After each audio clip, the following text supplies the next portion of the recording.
Hey, thanks for being here and checking out the video. Today we're going to be talking about my former bike, which I am about to list up for sale, the Ibis Ripmo AF. I've been on this thing for about the last year. It has been such a fantastic bike, so much fun to ride. I've progressed a ton as a rider, and we're going to be comparing it today to the new bike, so new bike day. It's been about a week and a half on this bike, 3 rides in, but this new bike is the Ibis Ripmo V2 Carbon.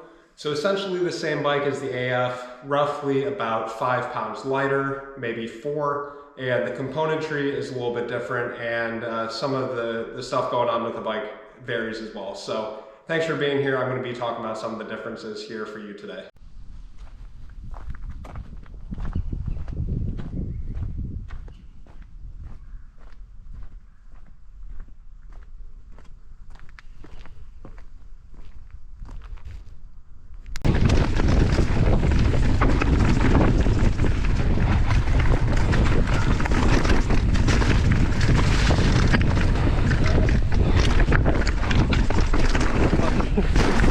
Last ride on the Ibis Ripmo AF.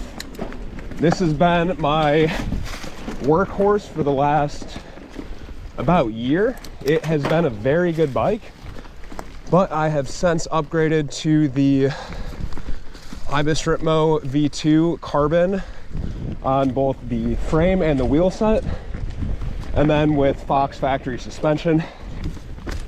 Biggest thing that you feel hopping on this bike is the weight, and I had noticed the weight previously when being on this bike, but in comparison between the two, switching back and forth, that's really where you feel it the most. So I'm going to pedal to a little bit more interesting of a section spot I'm sessioning before a upcoming enduro here at Fort Duffield, and I will check back in. Whew. The weight of this bike definitely helps you as you're going down. That was a horrible line, my goodness. But the DVO suspension is really quite a treat. It just plows through everything. One thing is, it definitely is quite soft, so you have to be ready for that with some of the bigger compressions that you may get yourself into. But outside of that, it's very supportive, and we're now at the down tree. Final thoughts on the Ripmo AF as I take my last ride here. I'm definitely going to miss this bike. It has been extremely fun, and I very much have progressed as a rider on it. I would strongly encourage anyone in the market for an aluminum frame bike, or really just a capable do-it-all bike, to look into one of these. The value for money is so good, and the bike rides extremely well. So at the end of the day, awesome bike. Who would miss her? They also have a really good replacement in way of the carbon version. So I'm going to pop back onto that bike and continue on with my riding.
To wrap this video up, am I going to miss the Ripmo AF? And the answer is absolutely.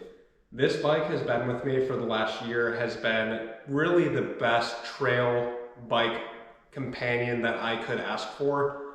I think I rode this bike in 12 states over the course of the last 12 months, and it has been just such a great do-it-all weapon. from just hitting very mellow single track to steep shoots, to big jumps, to gap jumps, to drops, multiple bike park trips, just sketchy scenarios, easy scenarios. This bike has really been able to do it all. And the thing that I'm really the most excited for in the new bike is both bikes really feel like they are the same. They both enable you to have a very high degree of confidence out on the trail. And what I could say is without the Ripmo AF here, I probably wouldn't be where I am today in terms of enjoying the sport of mountain biking and making videos here and really just wanting to get up, go out and ride on the trails. And where I see the differences really come down to speed. So I think you have to ask yourself, are you looking to go faster? Are you looking for maybe a little bit of a firmer feel? Or are you maybe just into the latest and greatest or higher end componentry? In which case the answer would be the Ripmo V2, the carbon version. If you don't really care about those things and you're really just trying to go out for a ride in the woods, maybe mess around with your buddies, take some videos, show some people, and just have a ripping time, the Ibis Ripmo AF is probably the answer for you. The price point certainly does differ, and I really wish I could keep this Ripmo AF. The only thing being I now have to sell it so I could roll those funds over into the new bike. So really appreciate you being here. I'm extremely excited to be on the new bike, still riding with that same Ibis Ripmo frame, and I'm going to continue to be making these videos, taking you along, and really appreciate you being here.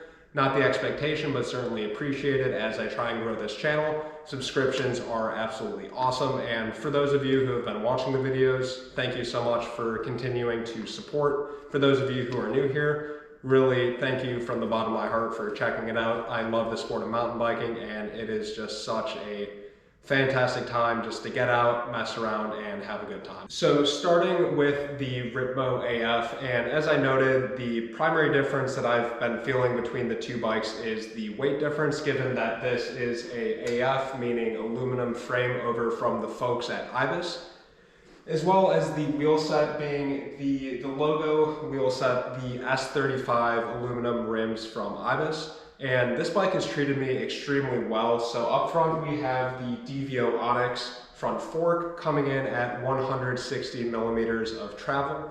And as we kick over here to the back, we have the DVO Topaz T3 shock coming in at 147 millimeters of rear wheel travel, or rearward, if you will. So one of the things I, for better or for worse, noticed with the AF is the DVO suspension felt a little bit more supple, and something that you really noticed on some of the bigger compressions. And really with pedaling efficiency, it wasn't all that compromised given the Ripmo AF is such a good platform with the DW Link.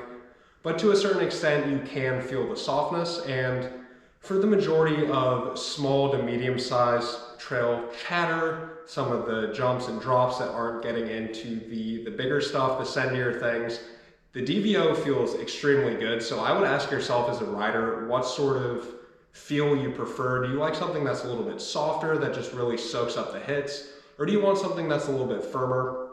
You can certainly chase that with the DVO suspension.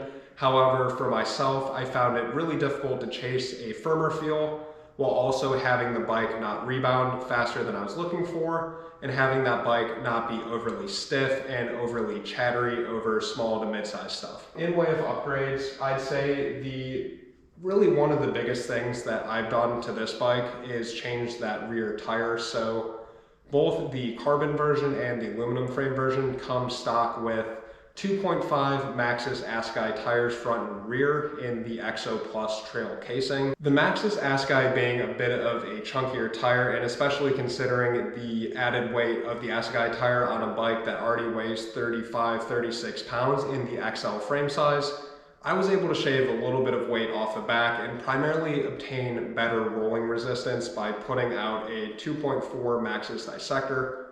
Felt like a very happy medium between traction and speed. So I would recommend looking into that if you're on an AF or even the Ibis Ripmo V2 Carbon or the newer V3. Really like the Ascii front dissector rear combination, 2.5 inches up front, 2.4 inches out back, and it's been a really good spot and something I continue to test out on all of the bikes that I personally own. And on with the new bike, again, the aforementioned Ibis Ripmo, same XL frame size, but this is the Ibis Ripmo V2 Carbon that also has the carbon wheel set. So it's the same S35 wheels, the 35mm internal width for the actual rim. However, this is carbon and the AF features the aluminum wheels. And as I said at the onset of the video, I am 3 rides in on this bike and it feels a lot of the same, but at the same time, a whole lot different. So where I'm noticing this bike feeling the same is in the actual efficiency of the bike as a whole, the way it handles, the way it maneuvers. The Ibis Ripmo as a whole is a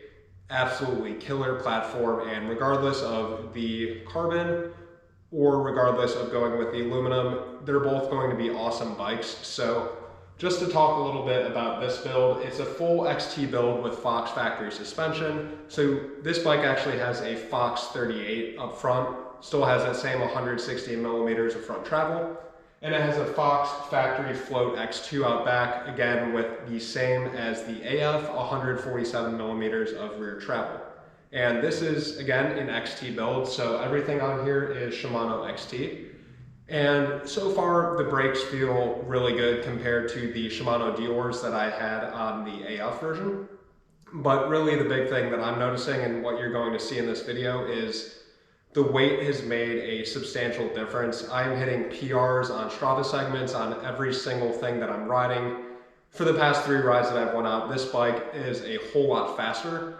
The actual handling characteristics and mannerisms don't remain very different from what I was experiencing previously. However, what I would note is that the rear shock with the Fox Float X2, I'm not feeling like I'm getting as far into the travel, which if you actually look at the sag indicator for myself after a ride, I'm still hitting the bottom of the travel every single time. So it's really cool to have that almost bottomless supporting feel, which I never really got from that DVO Topaz shock. They're both awesome suspension platforms. I would certainly say I prefer the Fox now.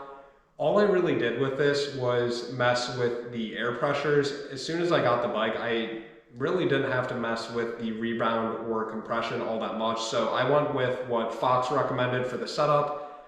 I feel like that's a good spot for myself. I may start to tweak it, mess with things a little bit, but for now it's really good.